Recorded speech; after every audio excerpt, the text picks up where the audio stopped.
Hello les gars, bienvenue dans cette nouvelle vidéo consacrée à la création d'un blog professionnel avec le framework Django. De débutant ou expert, nous sommes en train d'explorer les notions élémentaires pour pouvoir développer un blog professionnel avec le framework Django qui est le framework de Python. Alors dans cette vidéo, qu'est-ce que nous allons faire? Nous allons pouvoir rendre des images qui se trouvent dans la base de données sur notre front-end. Quand vous remarquez dans notre projet jusqu'à présent, tout ce que nous faisons, c'est que nous affichons uniquement les textes. Nous avons le titre et la description qui est affichée. Mais les images sont les images que par défaut. Et même quand on vient sur le profil de l'utilisateur, vous remarquez qu'il n'y a qu'une image qui est l'image par défaut. Alors qu'est-ce que nous allons faire? Nous allons permettre à ce que l'utilisateur puisse enregistrer un produit avec une image et que l'image puisse aussi s'afficher sur le front-end. Et comment rendre les fichiers médias depuis le serveur jusqu'au front-end, là où les utilisateurs vont pouvoir les voir. C'est très simple. N'hésitez pas à vous abonner si vous êtes nouveau, de liker et de commenter. Ça nous fera énormément plaisir. Si vous avez des questions, n'hésitez pas à les mettre en commentaire. Le lien de notre canal Telegram, là où nous partageons des ressources, le projet et les petits conseils, sera en description. Sur ce, let's go. On se retrouve directement sur notre éditeur de code préféré qui est VS Code. Alors, qu'est-ce que nous allons faire? Nous allons nous retrouver dans le dossier. Nous allons ouvrir notre projet. On vous remarque que j'ai ouvert notre projet blog, comme vous le savez déjà. On a notre application article qui est là.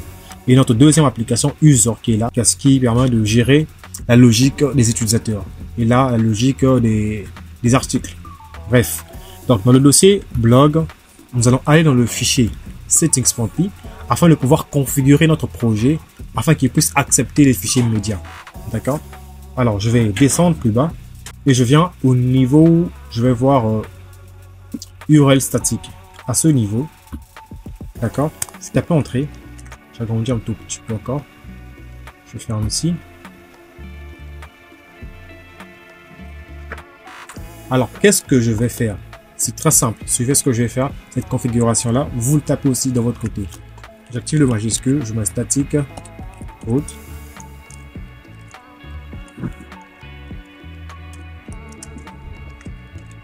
os.path.join,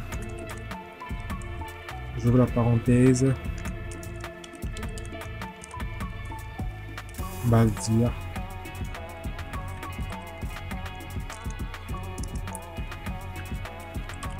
statique. Ça, ce qui concerne les fichiers statiques. Maintenant, en ce qui concerne les fichiers médias, on est parti médias. URL. Donc les fichiers médias, c'est ce qui se trouve dans la base de données, donc les images ou les vidéos, même les fichiers audio.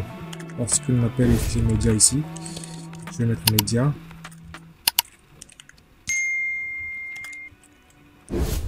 Sachez que dans notre table article, nous avons une table image. Donc pour faire ça, vous devrez avoir une table image, une table qui permet d'enregistrer les images dans votre base de données.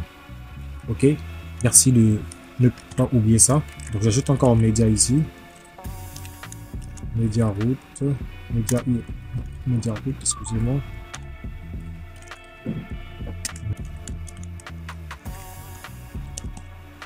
Paf. Média.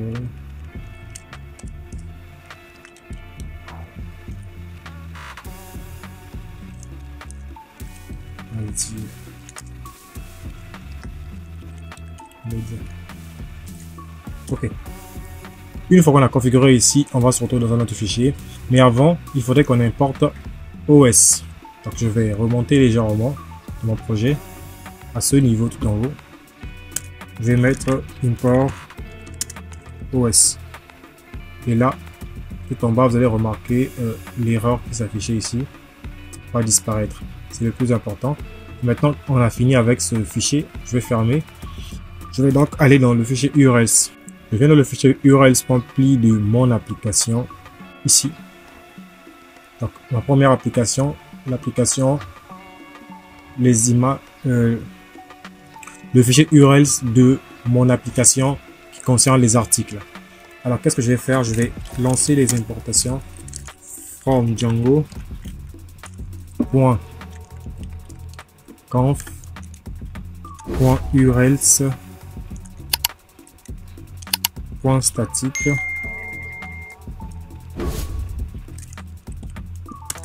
point statique. Qu'est-ce qu'on fait? On importe statique pour statique. Ensuite, je vais importer encore quoi dans Django.conf.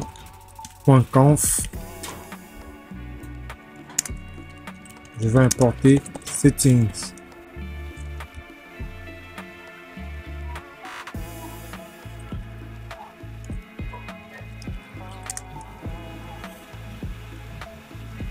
Import settings ici.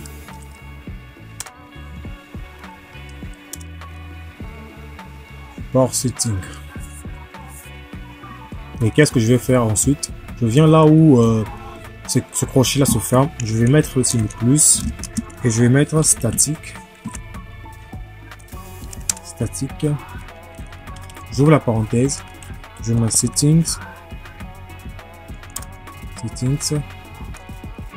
Point. Média. Point média.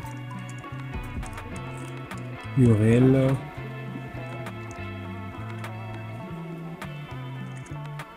Je fais sa virgule. Ensuite, je mets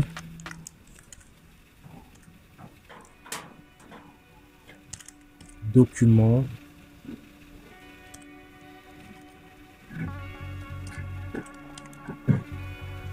Document route.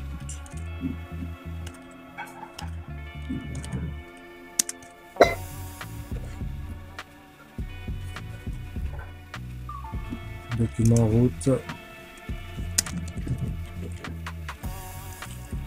Settings. Point média. Une fois qu'on a fait ça, notre projet est configuré pour accepter les fichiers médias. D'accord? Je vais faire la même chose dans l'application qui concerne les utilisateurs aussi. Vous pouvez faire ça autrement, le mettre directement dans l'URL principal. Et moi, je le mets dans chaque application pour plus de clarté. Donc, je viens dans l'URL de l'application de l'application user. Parce que là aussi, on va gérer les images. Oui, parce que là aussi, il y a des images. Je viens à la fin ici, j'ajoute ceci. CTRL V. Ensuite, je viens, je copie ces deux premières lignes là. On a importé ici. Statique et settings. Je viens là. Et je les colle. Rien de bien facile, rien de bien tranquille.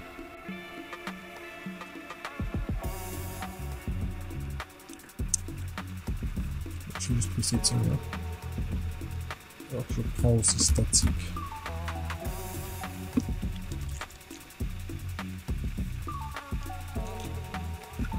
Ok. Donc, je récapitule rapidement. Je viens dans le fichier settings.py. Je fais des importations, je prépare mon projet en mettant le chemin vers le fichier média. D'accord.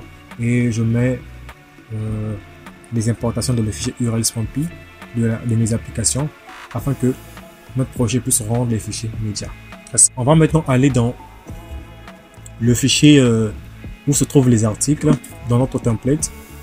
Je viens dans article ici, article, ensuite dans template,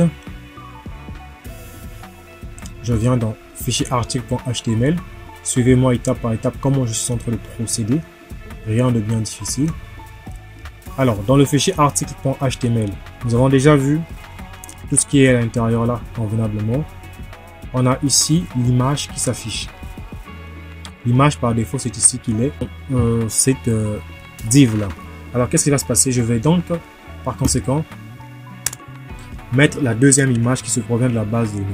Alors pour éviter les erreurs, dans le cas où par exemple l'utilisateur a enregistré une image pour l'article, on lui affiche une image. Dans le cas où l'article n'a pas une image, on va lui afficher une image par défaut. Et ça on va le faire grâce aux conditions if et else. D'accord? Je vais mettre une condition. S'il y a une image de la base de données, affiche cela. Et s'il n'y a pas une image, affiche l'image par défaut. Ok? Donc, quand ça Django template, je mets juste la condition if, condition, il me sort tout. Et qu'est-ce qui va se passer? Je vais prendre ceci. And if, je viens à la fin, je le mets.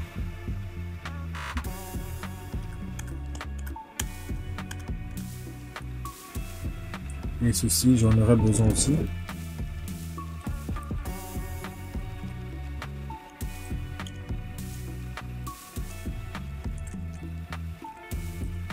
Ce niveau, je vais le coller. Alors, qu'est-ce que je vais dire? Je vais dire if article.image, donc si dans article point image, donc if article.image, qu'est-ce qui va se passer? On va afficher l'image à ce niveau-là.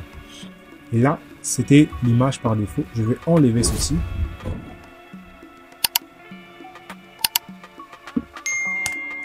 Je mets à nouveau mon code.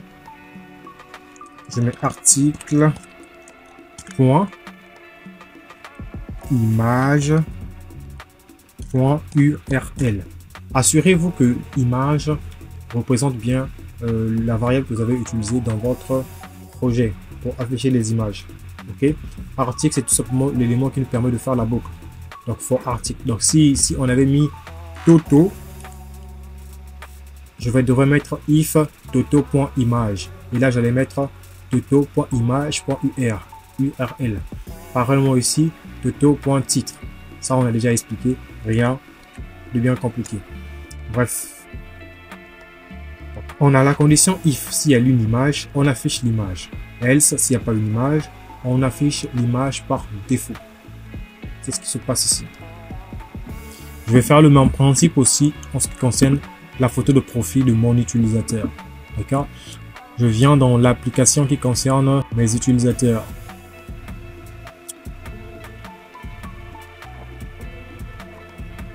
Profil. Là, on affiche le profil de l'utilisateur. Au niveau de profil, je vais descendre un peu comme ça. À ce niveau. À ce niveau-là, ce qu'on affiche l'image par défaut. C'est ici que l'on va gérer l'image de l'utilisateur. Donc je vais faire pareillement là-bas. Je vais mettre la condition if ici. Je prends mon end if tout simplement. Je coupe et je viens à la fin ici. Et je vais le coller.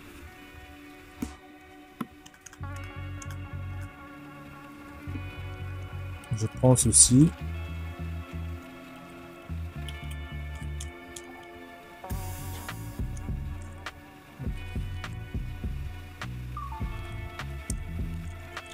Je copie et je viens à ce niveau. Je colle.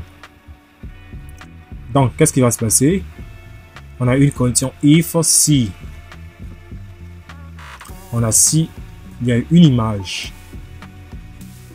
Ici, donc je vais mettre la condition if count point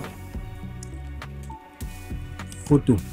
Donc dans mon modèle qui concerne les utilisateurs, j'avais créé, j'avais ajouté un champ que j'avais appelé photo pour les images de profil. Donc if count point photo, c'est ce que je vais mettre ici. Normalement ça, je ne devrais pas le mettre là.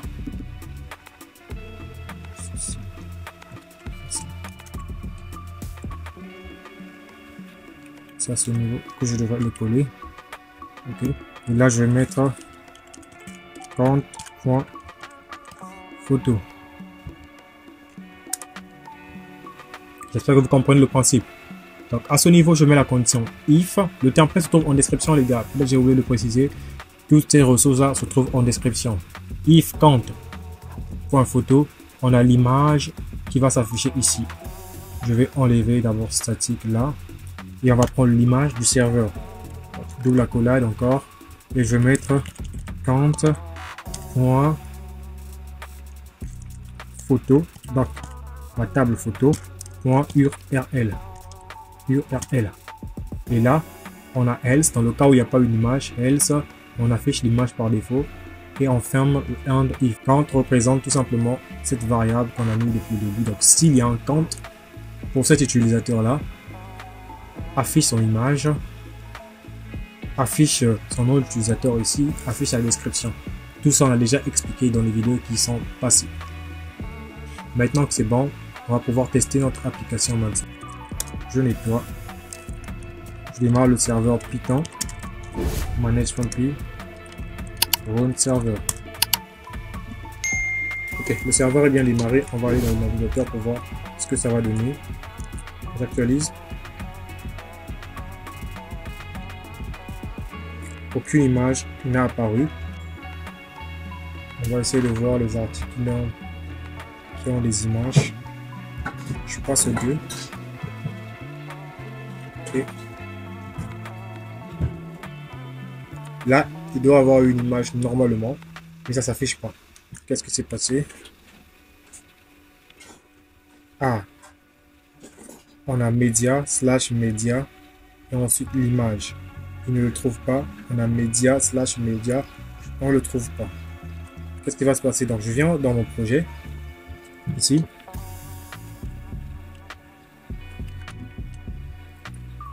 Donc qu'est-ce que le navigateur me dit? Qu'est-ce que le terminal me dit? Quand je viens dans le terminal, on me dit que les images, donc l'image ceci, se trouve dans le dossier média, ensuite dans un autre sous-dossier média. C'est là qu'on va voir cette image-là. Voilà pourquoi à ce niveau-là, vous remarquez que l'image ici ne s'affiche pas. Parce que média, le deuxième dossier média n'existe pas. On est directement dans média. Donc qu'est-ce que je vais faire? Je vais copier tout ça. Je crée un nouveau sous-dossier que je vais appeler média. Je vais entrer à l'intérieur.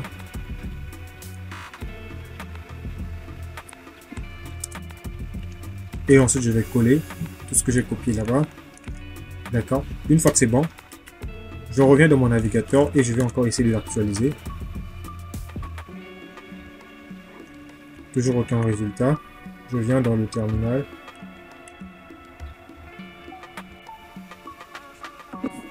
Là, c'est média route normalement.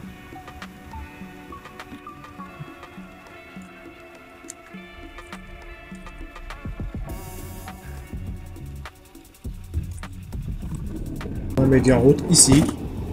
Là aussi, je pense que je m'étais trompé. On va mettre média route. Route. Comme ça.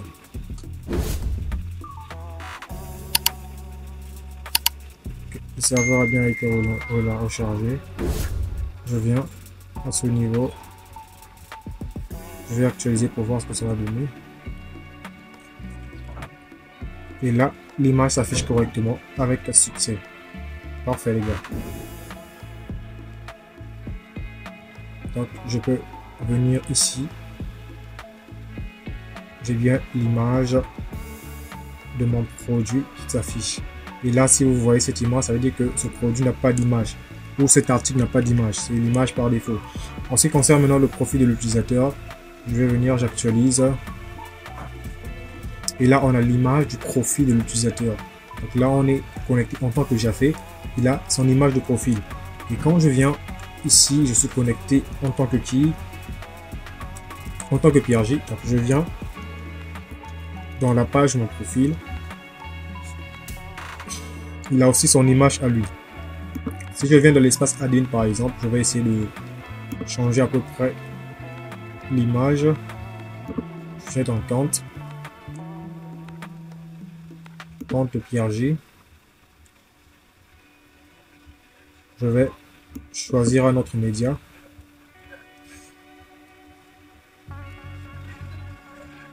Je vais essayer de trouver une tranche. Ma tranche par exemple. Je prends celle-ci. Hein. Ensuite, je vais save. Parfait. Le compte que j'ai fait aussi, je vais changer le média. Je viens là.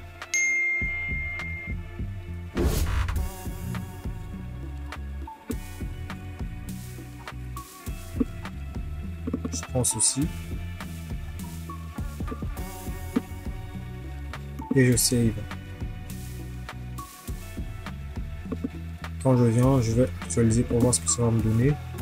Boum, boum, boum. J'ai l'image de PRJ qui est là. Quand je viens sur celui-ci, celui que j'ai fait, boum, boum, boum. J'ai son image de profil qui est là aussi. Donc chaque utilisateur a sa photo de profil, la description de son compte, Et on a aussi les images qui se trouvent au niveau des articles. Après, je vais appuyer sur D. Normalement, je retourne sur la page d'accueil. Et là, on a les articles qui sont affichés ici. On a le titre, la description, tout ce qui va avec. Donc, dans la prochaine vidéo, nous allons voir comment est-ce qu'un utilisateur peut créer une publication. Comment est-ce qu'il peut publier un article. Voilà. Depuis ce bouton-là, on va cliquer dessus et on va avoir accès à un formulaire qui va permettre à un utilisateur de publier. Parce que jusqu'à présent, tout ce qu'on fait, on publie depuis l'espace admin. Et là, tous les utilisateurs ne peuvent pas avoir accès à l'espace admin. Nous allons nous retrouver dans la prochaine vidéo pour voir comment est-ce qu'on va configurer ça très simplement. Si cette vidéo vous a plu, n'hésitez pas à liker, à commenter. Ça nous fera plaisir. Des questions, laissez-les en commentaire. Vous n'avez pas pu afficher les images comme moi. Mettez-moi vos difficultés en commentaire. Je résume rapidement. Je vais dans le fichier Settings, je configure. Je vais dans les URL, je configure. Je vais dans mon template, je configure. Très simplement. Et une fois que c'est bon, si vos dossiers médias ne s'affichent pas, essayez de créer un sous-dossier média encore et copiez vos médias à l'intérieur de ce sous-dossier-là. Ça sera facile pour vous. Vous avez d'autres questions, des suggestions, des améliorations, n'hésitez pas à nous le faire part en commentaire. Rejoignez aussi notre canal Telegram privé, il est gratuit pour tout le monde. Sur ce, je vous laisse. C'était Pierre Givement. Hey hey.